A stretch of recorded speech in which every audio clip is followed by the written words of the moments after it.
പാകിസ്ഥാൻ വൻ സാമ്പത്തിക പ്രതിസന്ധിയിലെന്ന് പാക് ധനമന്ത്രിയുടെ തുറന്നു പറച്ചിൽ. രാജ്യത്തിന്റെ വിശ്വാസ്യത നഷ്ടപ്പെട്ടെന്ന് മുഹമ്മദ് ഔറംഗസീബ് പറഞ്ഞു. വായ്പകൾ ലഭിക്കുമെന്ന പ്രതീക്ഷയിലാണ് മുന്നോട്ട് പോകുന്നതെന്നും മന്ത്രി തുറന്നു സമ്മതിച്ചു.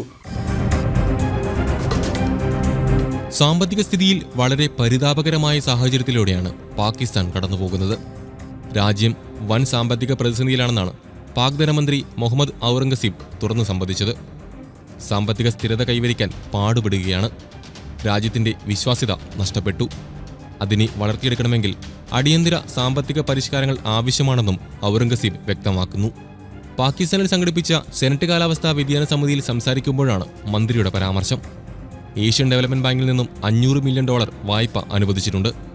അന്താരാഷ്ട്ര നാണയനിധിയിൽ നിന്നും $1 ബില്യൺ വായ്പയായി ലഭിക്കുമെന്ന് പ്രതീക്ഷിക്കുന്നുവെന്നും അദ്ദേഹം കൂട്ടിച്ചേർത്തു. ഭീമമായ കടബാധ്യത ഇപ്പോൾ തന്നെ പാകിസ്ഥാനുണ്ട്. ചൈന, സൗദി അറേബ്യ പോലുള്ള രാജ്യങ്ങളിൽ നിന്നും വായ്പ എടുക്കാറാണ് പാകിസ്ഥാന്റെ പതിവ്. എന്നാൽ ഈ കടം തിരിച്ചടയ്ക്കാൻ കഴിയാറുമില്ല. അതിനിടെ അന്താരാഷ്ട്ര നാണയനിധി പാകിസ്ഥാന്റെ സാമ്പത്തിക വളർച്ചയെ 3% താഴ്ത്തുകയും ചെയ്തു. മുൻപ് 3.5% സാമ്പത്തിക വളർച്ച. പാകിസ്ഥാന്റെ നിലവിലെ സാമ്പത്തിക അവസ്ഥ കണക്കിലെടുത്താണ് ഈ തീരുമാനം. നികുതി നയത്തിൽ ഒരു പ്രധാന മാറ്റം കൂടി പാകിസ്ഥാൻ ധനമന്ത്രി പ്രഖ്യാപിച്ചു. ഇനി ധനകാര്യ മന്ത്രാലയം നികുതി നയത്തിന് മേൽനോട്ടം വഹിക്കും.